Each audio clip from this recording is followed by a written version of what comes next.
इस वीडियो के रिलेटेड मैं आपको शॉकिंग फैक्ट्स बताऊंगा। हर घंटे इंडिया में क्राइम्स अगेंस्ट वुमेन के 51 एफआईआर रजिस्टर होते हैं। 2022 में एनसीआरबी के अकॉर्डिंग 4.5 लाख केसेस रजिस्टर हुए, यानी कि 1200 केसेस डेली।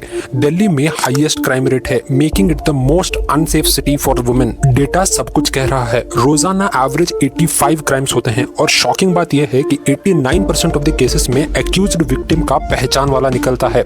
एनएफएचएस 5 के सर्वे के अकॉर्डिंग 15 to 45 ईयर्स के 1/3 ऑफ द वुमेन कोई ना कोई फॉर्म ऑफ वायलेंस से गुजरते हैं। लेकिन असली प्रॉब्लम अंडर रिपोर्टिंग की है। जब मैं रिसर्च कर रहा था तो मैं भी चौंक गया। सिर्फ 1% केसेस ही रजिस्टर होते हैं, यानी कि 99% केसेस दब जाते हैं सोसाइटी के प्रेशर में। और ये सब डेटा गवर्नमेंट का है।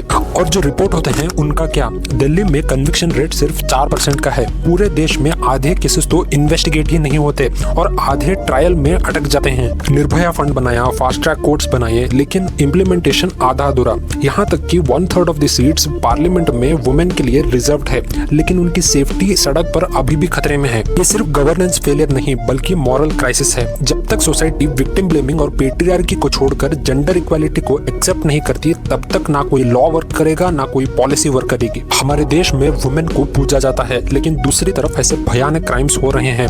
क्या ये हमारी हिपोक्रेसी नहीं है? अपनी राय कमेंट्स में जरूर दीजिए।